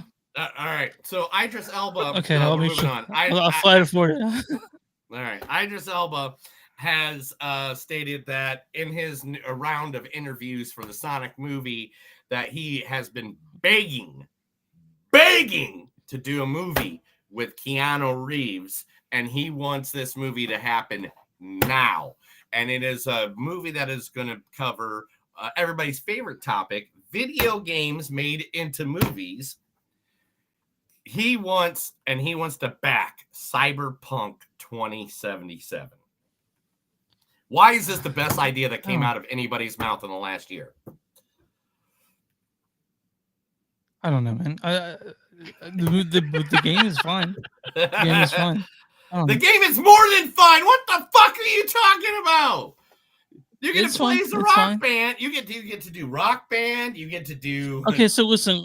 The coolest thing about to me the Cyberpunk 2077 is that the Refuse did the soundtrack for it, or at least Refuse did the soundtrack for it. I like that a lot. But other than that, You mean the music that plays across the entire movie when you actually become one of the band members and you got to play guitar like Guitar Hero on the fucking stage? Yes, I know that part because I fucking love that game. Anyway, let's move on. I have solitaire games on my phone. Oh yeah, I forgot. You're 45. All right, now 48. I was giving you a couple years. I don't know what you got on your Tinder. I'm leaning into my old man of the mountains, and I don't want them painted phase. Nice. All right. Megan's new sequel, Soulmate, is going to be basically Fatal Attraction with a robot. Oh yeah. M3. So that's going to be great. I be like a robot that wants to bang. Yeah, no. I know you don't want me to go in a rant every single news item, but But let me tell you how I have been a proponent of banging robots for at least a decade now. I have been saying. I agree. Bang robots, guys. I seriously. have been saying when the robot sex doll becomes affordable and more available to the average American men. Why did we just go from 27 people to 3? Women are doomed, and women are already on TikTok crying about where are all the men because all the men fucking gave up. You give us fucking sex dolls, you'll never see a man interact with a woman again. That movie did not bomb, Robert. Megan actually did really well. Intriguing did great, right? I think it did. By the way, a Soulmate's a lot of spinoff. They're doing Megan 2.0 is the sequel, and Soulmate. Yeah. Soulmate is a spinoff. Yeah. Also talking about another sequel that we didn't know was coming. Barbie the sequel is being worked on now. Barbie. What is Greta we don't need a sequel Gerwig for was that. actually on board. I don't know Who's being directed? Right now, Greta Gerwig Gerwig is on board. I don't know if she's. I hope she leaves the project and it gets directed by Johnny Knoxville. Yeah. Yes. I'd watch that. I would watch that. Only if he teams with Bam Margera. That's fine. Bring the whole Jackass crew. That's what it needs. Yeah, Barbie directed by Jackass. Jackass Barbie. I Know What You Did Last Summer. The sequel has finally signed Jennifer Love Hewitt. She will be a part of the movie. So Didn't we're they gonna have, get the sequels for like the TV. Like I Still Know What You Did Last Summer. Didn't they? They did 3 movies. The last one was straight to DVD, and that was I Will Always Know What You Did Last Summer. Or something like that. Okay. All right. Last 2 fucking news things of the night. First one. This one makes me happy because I can see it. Not only do I want to see it, this is the movie I want, and I want it now. They are making a movie of one of the most classic favorite TV shows. Probably your grandma still watches it. And that is the one and only from 1984 to 1996. The one and only show. Welcome back, Harder. Come on, let's see. Come on, get more guesses. I want to get more guesses. Golden Girls. No, you guys done it right. What's happening? Nope, you guys were with the Golden Girls. Go back that way. You're going. You're going way off. To start with. Yeah, you're in the areas with those. You're in the area. All right. Murder, She Wrote. As becoming a movie, but. And this is what makes it very happy. Ooh, the guy said, "My giver." What's my giver? MacGyver. I think he meant MacGyver. He left out of C. Don't make fun of him. I'm not making fun of him. I'm making fun of you, Mark. Anyway, but they found an actress who's in talks to be playing the famous Angela Lansbury character, or Jessica Fletcher. I'm sorry, Jessica Fletcher. Jamie Lee Curtis as that character. Are they going to do a Charlotte Lansbury AI version I of would it? have gone with Megan Fox. Oh, that would have been crazy. Is Megan Fox 16? I didn't know it. Yes. And she looks 16 in the Expendables 4. Oh! Boom, boom, boom. Matlock has already been, Robert, Matlock's already been remade, and it's with Kathy Bates. All right, last but not least, here it is. Hang on. You have an applause button? Yeah, I do. Yeah, I played it when you came in. When did you have an applause button? When did you get an applause button? You've never used it. I used it earlier this episode when you can have Smart was in. Now that this makes me think how much you don't love me because you never applaud me for anything I do. All I want is applause. Anyway, the word you're looking for is approval. Every time I don't go to karaoke because I like hearing other people butcher songs. Okay, I go there because I want to hear them applaud me. So what happens when Neil calls me every day? He says this: "I will fuck you." All right, I will enter you. He says it every day. Yeah. So, whatever. Well, me and Maud's son were hanging out on Sunday, just hanging out with Bad Flower, eating some barbecue and just having a good time. Anyway, last but not least, the guy that is in this movie that we are about to review, guys, this will not be the last time you see him. No. Because Aaron Taylor Johnson has accidentally revealed that Quicksilver is not dead and that he will be returning to the MCU in one way or another. That's crazy. Lizzie Olsen, phenomenal actor. absolute star, wonderful human being. And I'm not saying that she's really lovely. I don't know why she didn't resurrect me, but I'm just saying resurrection's right around the corner. So it's my erection. Move on with this. Woo! And that's the news. Let's get to the last movie. That was the Movies Don't Suck and Some of Them News. I told these guys a bunch of things. They bitched about it just like they always do. And now we're moving on. Let's talk Kraven the Hunter, directed by J.C. Chandler. If he's gonna bitch and complain that we're giving honest reactions to his news stories, instead of having us here, just take us out of the box and put in a clapping seal. That'll make Neil happy. Aaron Taylor Johnson's Quicksilver is back. I'm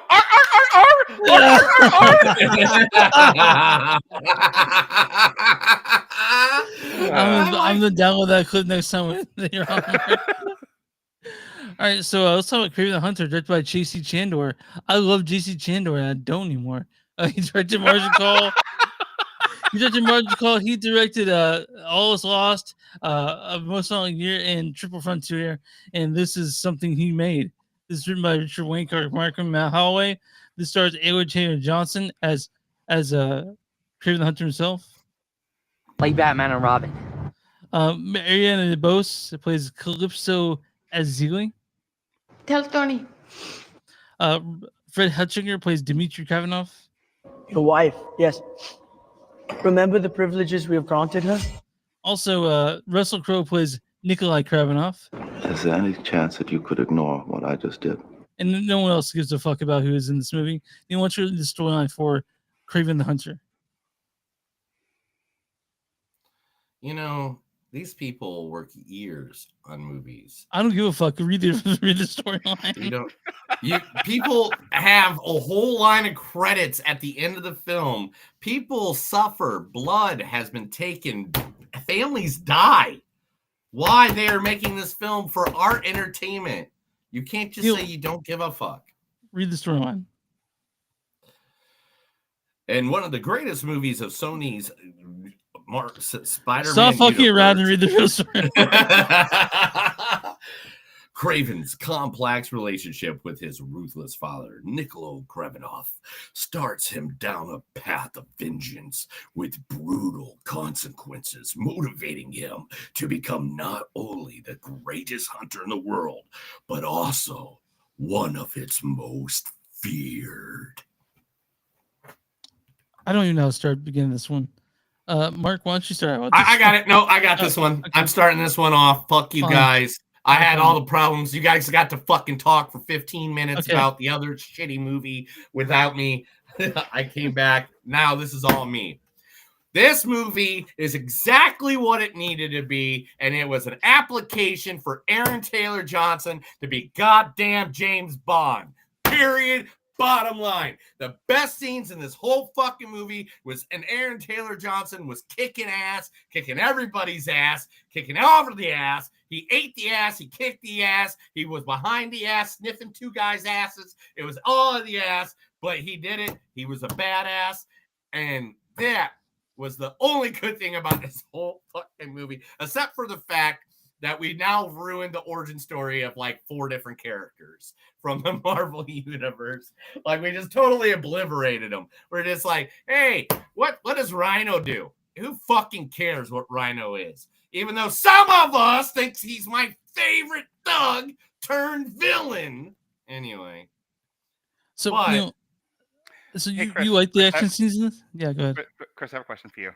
Uh-huh. So you really like Strange Darling, huh? I loved it.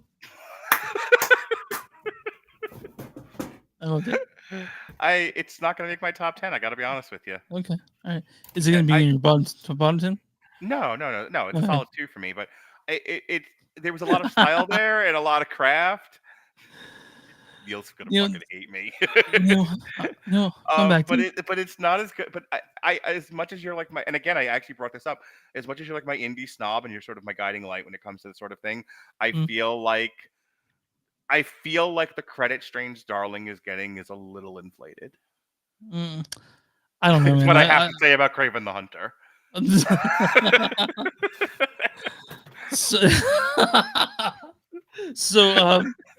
Last time ever invited on this show. Dude, this is the reason we invite you on the fucking show. What are you talking about? So Neil, you like the action scene in this, really? Because most of it was just him running. Yes. Okay, so then he'll be the next Mission Impossible guy. Okay, he'll take Tom Cruise's place. You can't catch DK thoughts. Yeah, dude. If this is a right application for a James Bond movie, I don't want to see it. If this is an application, Really? Because Daniel T. Craig didn't smash through a fucking bulletproof window and grab a guy by the throat. You didn't see that in any James Bond movie. I think there's 3 of them to be fucking exact. I'm just saying, Kraven the Hunter is fucking terrible in all rights of the word. Even there's one cool scene, really cool death scene. Other than that, this movie is fucking garbage. Sir. I cannot take that advice from somebody that thinks Dark Knight Rises was a good movie. All right, so you have no rights to say anything about any comic book movie when you think Dark Knight Rises and the Nolan universe. The Dark Knight. Sense. The Dark Knight. I didn't say Dark Knight Rises. I have problems with Dark Knight Rises, but I love the Dark Knight, and I can't believe you don't. I really don't. But anyway, okay. Talking about this movie. Fuck. The action in this with Aaron Taylor Johnson and how hard him and his stunt team fitness work, because they also worked on Fall Guy this past year. They've also were Aaron Taylor Johnson's stunt team was also the stunt team that did Bullet Train. Like literally, he's really good at action. He needs a fucking series. He needs. I hope this was one of it. I hope this was it. I hope that he was going to be this badass. Goes in there and rips throats out. Bourne books he can do. Give him some character. Have we run out of Bourne Identity books that we can adapt? Yeah, isn't there Tom Clancy shit the motherfucker can do? Like literally, there is like so much. He needs something, and he needs to stop getting put in these fucking shitty movies that just don't work. Like the script of this one was bullshit. They made up half of the backup. I mean, they ruined Calypso. Like Calypso, like is supposed to be this awesome badass voodoo queen that was heavily in love. Like boom, wrong guy. But she was supposed to be like absolutely in love with him. You could see him like back in the 1966 Spider-Man comic. But like I don't know what the hell she was in this movie. She was just kind of like, I'm here for eye candy. Yeah. My favorite thing about Kraven is like I hunt people and we get no explanation how he does. No. I said on Monday when we reviewed this that I'm a hunter is the new a wizard did it, and I will be using that. I will be using the I'm a hunter line to get myself out of any problem I'm in. All right, that is funny. See, I took this dude's name. Gray Man books are still a thing that should be adapted better than Netflix. Oh, there we go.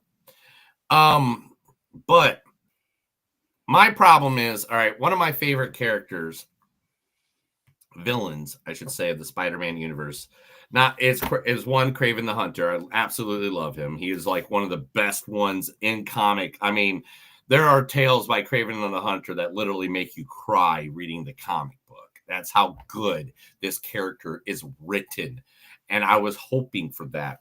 That did not happen. Then on top of it, they're like, hey, not only are we going to fuck up your favorite fucking villain from Spider-Man, guess what, Neil? Your second favorite villain, we're just going to fuck him up too. We're going to make him look like some fucking idiot.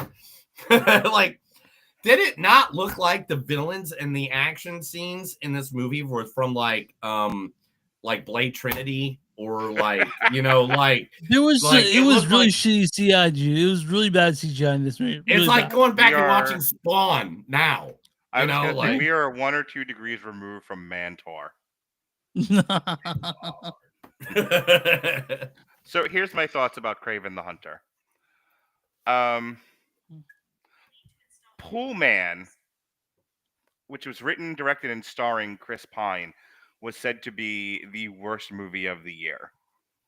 Like, worse than Madam Web, worse than The Crow. I haven't seen it, but I want to now to see just how bad it is. Oh, the Crow movie? No, Pool Man. Pool Man. Yeah, exactly. All right. Written, All right, directed, continue. and starring Chris Pine. I watched Oh, the trailer yeah. for it today. It looks way stupid, but I'm having a hard time believing it's worse than The Crow, which is literally the worst thing I saw this year by a large margin. At least Madam Web I could laugh at. Anyway, that's my thoughts on Kraven the Hunter. Did you even talk about Kraven the Hunter? I'm trying. Not even a little. Ladies and gentlemen, I need to talk to your audience. Ladies and gentlemen, I begged them not to do this. Begged. I said, please let me come on and talk about Lord of the Rings War of the Rohirrim. And they said, okay, but we want to talk about Kraven the Hunter. And I said, don't do it. Don't do it. You're gonna hurt yourselves. And you're gonna it's gonna hurt you, it's gonna hurt others. Don't do this. And they said, no, we must. We are compelled. And I said, all right. We must increase our bust. Anyway, So, that's my thoughts. Neil, I knew that Neil will not let us see this, so I acquiesced to Neil's demands because I give him as much credence as I give myself when it comes to decisions made on here. You And could have here we talked are, Hot so you know, Prostate Kraven the as Hunter. your streaming movie, and it would have been a better use of your time. I am this is my best way to say. I am smelling like a rose that your mother gave me on your birthday's deathbed. I am so happy. I am so happy. You made me lose my train of thought twice.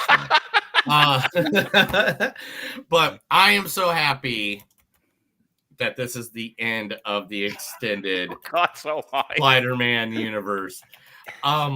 Look, because one, when they were going to do the Sinister Six, so that was where this was leading. This was the one that this was leading.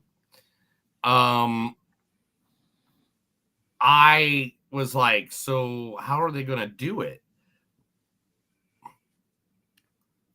And because this is the thing, they made Morpheus, they made Madam Web and all this stuff to add all that stuff. Well, I don't know if you guys ever read a fucking comic book, but guess who's not in the Sinister Six? Any of those guys. Like the person that's in the Sinister Six, the original was I believe it's Kraven. I got a picture. I believe Kraven, it's Doc Kraven. Ock, Scorpion, the Hobgoblin. No. You are that's 1980s, bro. You need to go back a couple decades. Hobgoblin, Hobgoblin didn't even come around for a while. Let's see, is it this one? No, that's the Jackal because he's in the movie too. No, that's the first time we ever see chameleons in that one. And there's Chameleon. Where's that? I know I had it. Oh, there it is. Chameleon. There we go. So the Sinister Six was Sandman, Kraven the Hunter, Doc Ock, the Vulture, Mysterio, and Electro. That was the original Sinister Six. That's it. Each one of these movie guys exist in a movie now. Each one of them. And they're like, you know what'd make it better, Madam? You know what'd make better Sinister Six? If we made Madam Web and Morbius in there. Not Michael Keaton, Jamie Foxx, Jake Gyllenhaal. Fuck those guys. We don't want to pay them. This is the way that we need it. Thank God someone put a stick in your fucking universe and you died. Mm-hmm. It was like watching a relative you don't like die in a hospice. It was. This whole Marvel Cinematic Spider-Man adjacent universe. It's just. I went on a rant about this Monday. Part of the reason why I'm fucking around with you guys and I'm not saying anything is I went through all of this on Monday, and I can repeat that if you guys want, but I don't think people want to hear me repeat myself. But I will say this: they took all the wrong lessons from the Avengers. They've taken, Sony did. Like, nobody, as much as I love the Avengers, it's the worst thing that happened to the movie industry because nobody understood why it made $1 billion that makes movies. And they have none. No, not a fucking clue. The other thing, and Robert has talked about this ad nauseum. Dorian in a separate podcast said the exact same thing Robert did, and I had to cut him off because it's like, yeah, we've covered this. It's well-worn territory. But it's funny that Wicked's out right now, because while the idea of making the sympathetic villain backstory a thing wasn't new at the time Gregory Maguire wrote the novel Wicked, it is because of the novel Wicked and subsequently the musical that popularized the idea of let's make all of our new fiction about bad guys and how sympathetic they are. I don't want to get into moral relativism and all the other stuff I talked about adjacent to that. Suffice to say, between not understanding how cinematic universes work and why they make money, and team-up movies work and why they make money, and not understanding why you shouldn't always give villains a backstory in a sympathetic movie, it's no wonder this thing was an abysmal failure every single step of the way. This should have never have happened. Never. Right. It is all of the worst decisions made by lizard brains. I'm with you 100%. I agree. This was like a movie that the only thing that even kind of saved the movie again was Aaron Taylor. Was Aaron Taylor Johnson being a total fucking badass the entire movie. It's again one of those situations where I don't like the movie he's in, but I like that he's in it kind of scenario. Where he's very attractive. I want to agree with you. Here, this is the one thing I'll say, and so you can say, we brought him on. Did he actually review the movie? Here's my review of the movie. Review the movie, you bastard! You stupid dick. Come on here and waste everyone's Don't touch time. my dick. It's weird. Anyway. That you did it twice. Anyway, it is a perfectly fine B action movie. It sucks as a Spider-Man comic book movie. It sucks as everything else. Fucking A. Agreed. There we go. But if this was Ham Sandwich the Hunter and it had no association with anything, and it was just a $20 to $25 million guys who like gritty action movie about some asshole running around with Beastmaster powers, this would have been fine. And it also needed to be shortened from the exhausting 2+ hours to 90 minutes. And speaking of lessons all the wrong lessons that studio executives are learning, can we go please back to the 90-minute feature? For the love of Christ, the next time you greenlight a movie, just say it has to be 90 fucking minutes and let them argue for the extra 30. Yes. If they need it. So the thing that I think upset me most about this one, and it's because I didn't want to see this, but I was like, okay, I tried to warn you. I tried to help. But I love J.C. Chandor as a director. I was like, I'm a big champion of that guy. So I'm like, maybe he'll do something here that makes it look bad, but actually be good. And that didn't happen at all. He just fucking. It's after seeing Margie Call and All's Lost and loving those movies, Triple Frontier and Almost Found You, I was thinking, okay, this is something he has, and it's so fucking bad. It's not the worst thing I've seen this year, but it's up there. And so I just don't know why. It's not bad enough to make my bottom 5 because it's so bland. Like Madam Web is hysterically bad. The Crow is the Crow is literally the worst made movie this year, and then the 3 others, which I don't want to give away. And it just doesn't make any sense. But it's Crow, it's just so bland. It doesn't make any sense. Yeah, like this was just a cheese sandwich. There's nothing exceptional about it. It's fine. It's alright. It's like when my son says he's hungry, he's just gonna put a piece of cheese on 2 pieces of white bread. This will be fine. All right. They didn't even add no mayonnaise, no HP sauce, not little pepper and salt, no garlic, not a little, just 2 pieces of Wonder Bread and some Kraft American cheese. Whoa. You can afford Wonder Bread in these times? Damn, bro. I'm fucking rich, yo. He's just staying at one of his houses right now. All right, Neil, did you want to go through the clips? Do you want to go through the facts on this one after this? I don't like to flaunt my wealth. I don't want the bitches to find out and use me. Shut up now. I don't know because I've used most of the facts just for our conversation. Jackal. Okay. Yeah, they mentioned the Jackal, which was Dr. Miles Miller. I mean, I guess this is kind of a spoiler part, but I mean, the movie sucks, so who cares? Yeah. This is the actual Jackal in the comic books. The Daily Bugle was in the background. Of course, people saw that.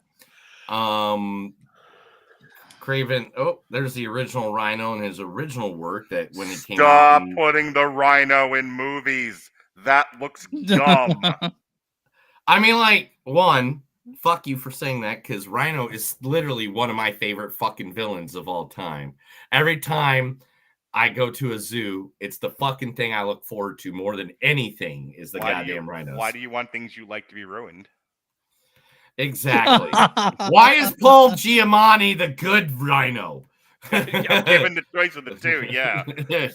I mean, they're both Russian, which was exactly what rhino was.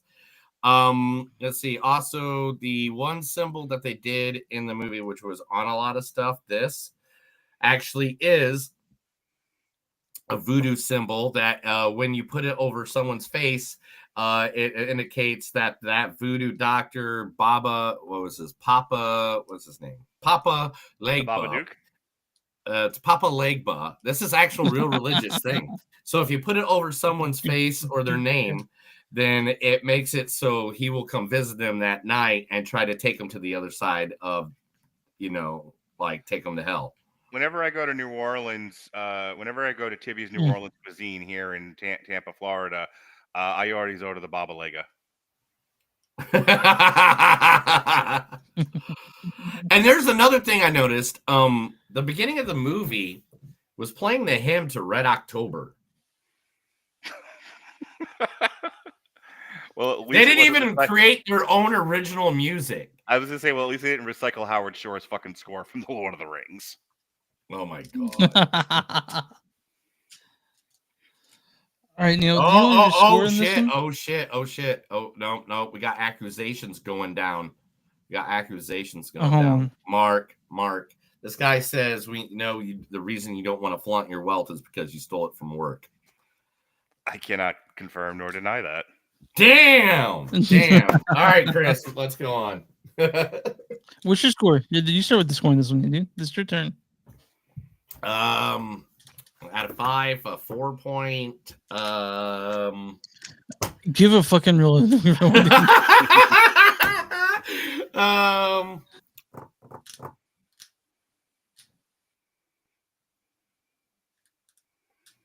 Dead air. Come on. I know it's dead air. Because it's my dead air. As opposed to a dead movie. 2.6. No, you know what? 2.5. This is an STD. Something to do. Okay. This is an STD. Something to do. Okay. Mine's 2.3. It says STD tag for sure. This movie fucking sucks. I hated it. I really did. I did not enjoy my time watching it. I walked out of this and I was like, the things I could have been doing, besides sitting in Kraven. I could have been hitting myself in the dick with a hammer. It would have hurt. I know that. I would have enjoyed that more, maybe. Will you stop telling him to hit his dick with a hammer, dude? You know how many times he's been to the hospital since the first time you told him that, bro? I'm not here to kink shame, sir. So, Mark, is this a 1 out of 3 for you? What? It's going to be in my top 10? No, it's a low 2. It's a low 2, and it's a full case of Pabst Blue Ribbon. Because I feel like you should get blackout drunk and take lots of pee breaks. Okay, fair enough. All right, Neil. I'm on RottenTomatoes.com. What's the audience score for Kraven the Hunter? This is definitely going to be, from the audience, it's going to be 62%. It's 73%. Oh my god, they went higher than I thought. Yeah. Now, what was the critic score for Kraven the Hunter? You have to get into negative numbers. 3? No, it's not that. Is that what you're going with? Oh no. Okay. 27.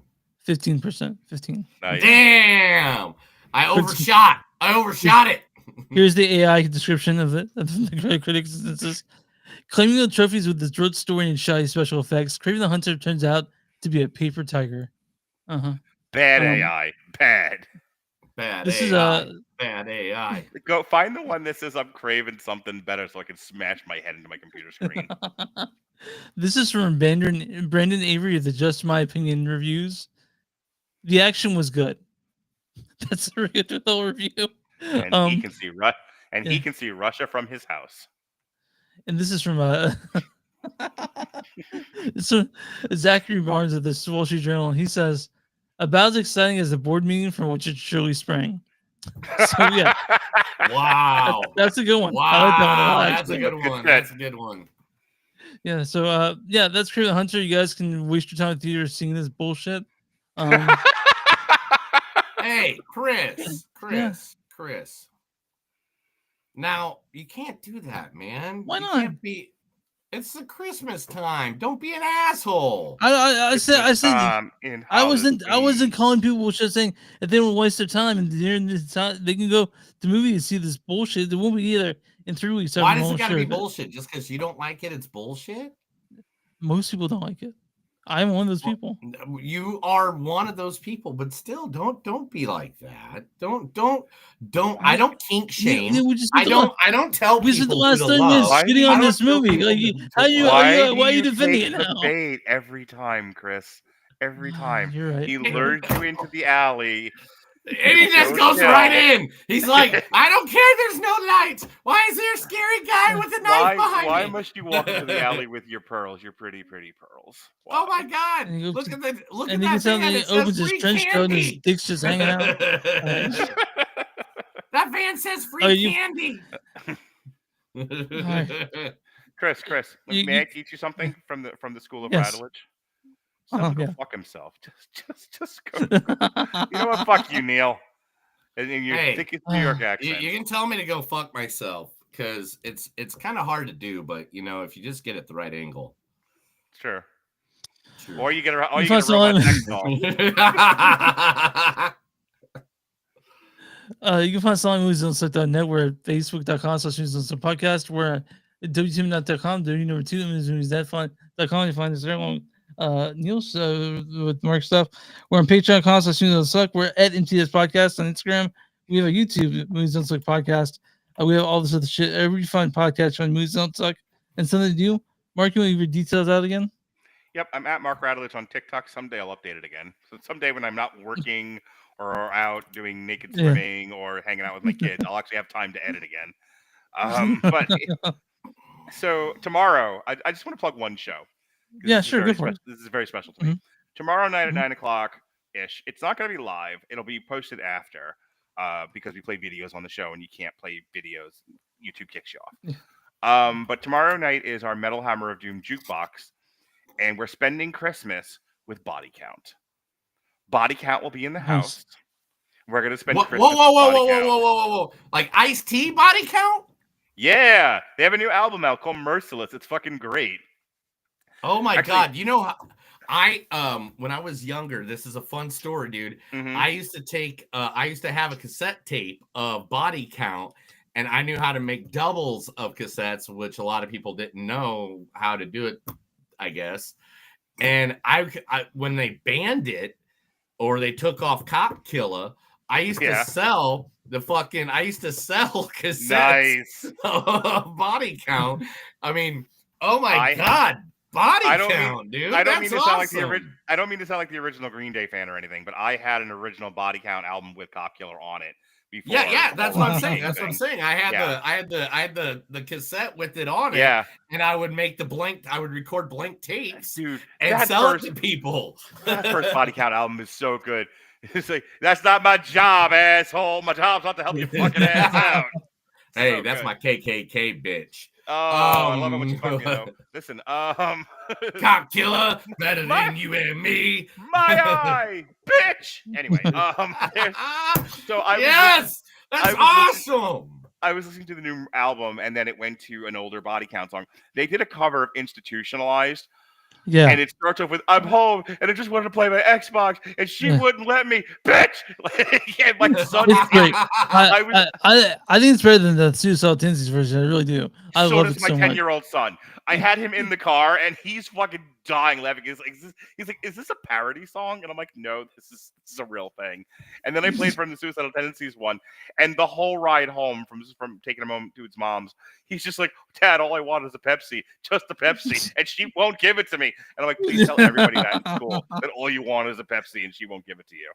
Anyway, the whole point of that entire rant was that I went to ChatGPT and Suno.ai and recreated the Body Counts in the House song as a Christmas song.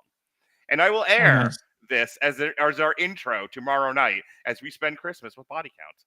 And that's all I care about in the world. But sir, do you have just a little taste for us right now? Just a little taste. Ooh, I don't know how I'm going to play it on here. Yes, and then we'll just listen to the Hang on. This is how hang on. I might be able to help you.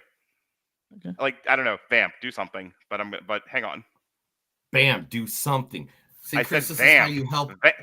Vamp, you fucking people. Vamp. I thought you said bam, like bang, bang, chitty, chitty, bang, bang. Bang, bang, she shot me down. Oh, yeah? Well, finally, The Rock has come back to... Anyway. Okay, I just sent it to you in our messaging group. All right, so Chris would have to play it. God. Come on, Chris. Let's see if he can do it. It's gonna take me a minute to. Okay, well, while you do that, me and Mark will talk about interesting stuff. So, yeah. So go for it. I'll be going to Raw Netflix. My friends were at Saturday Night Main Event, and the Monday Night Raw that happened this past Monday. They recorded both Raws for the week for the next week. They recorded next week's Raw there too. Hang on, I have a cooler story. Mm-hmm. My 14-year-old daughter loves me, and I'll tell you why. As your kids get older, they don't want to spend time with their parents. Their parents are dorks, but not my almost 14-year-old daughter. Mine still loves me and still wants to spend time with me. And I know how I know this. I'll tell you how I know this. Because I said to her, Lily, she says, Father, I said Lily, because that's what we call each other. I said, what do you want to do for your 14th birthday?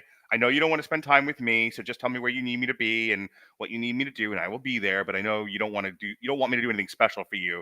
You don't want to hang out with me. And she says, Father, she calls me Father. She says, Father, why would I want to spend time with you? I would love to go do something with you.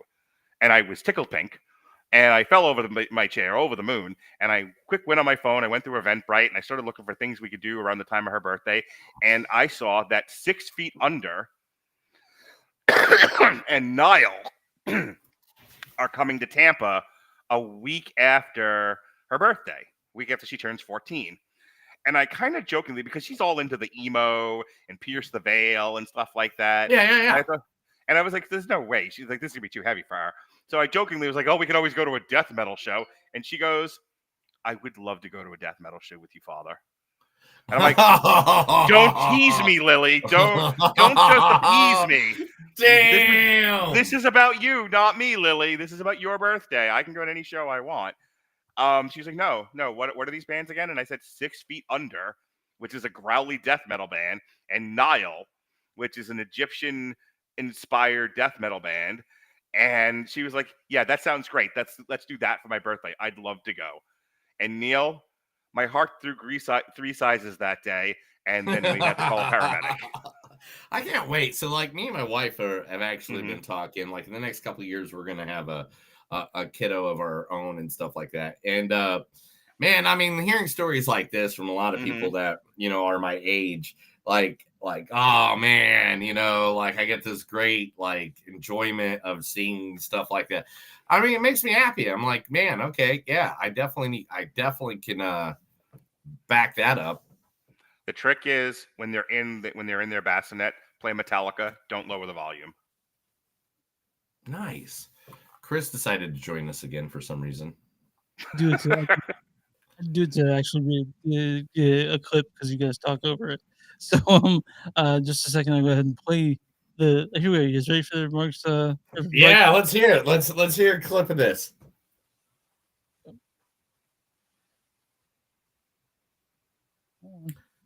Man, Mark, that sucks. Your Christmas with body count. Your Christmas with body count. That's awesome. I was so proud of this. Mark, will you be my dad? Neil, I'm going to tell you what I told one of my clients and every girl I date these days. I don't want to be your daddy. Jesus. Jesus. Welcome to my personal hell. All right, so Neil, what are your small businesses now? I don't fucking know anymore. If you're a small business and you need advertisement for free, we'll be more than happy to do it for you right here on this podcast. We'll talk to you, advertise you to our thousands of listeners or millions of followers right here at Movies That Don't Suck and Some That Do. It's gonna be so much hell to fucking edit this thing. God damn. Oh yeah, dude, you're so fucked. Just do it. Just release it the way it is. Yeah. Next week, we actually will be off. Me and Neil taking the week off. As crazy as that sounds, but we are. And when we return, we'll be doing a triple feature of Anora, Nosferatu, and Complete Unknown on the 2nd of January. So when we return. All right, and I guess that's good. You guys ready to get out of here? Yeah. Deuces. That's another episode of Movies Don't Suck and Some Do. My name's Neil. I'm Chris. I'm Bob.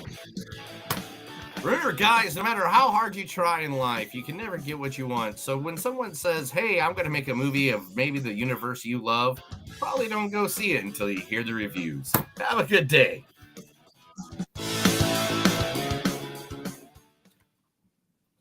And it's one more time for you, Chris. This is just for you. I know all day long you've been wanting to see it. And there it is, right there. Oh. Yeah. Sploosh.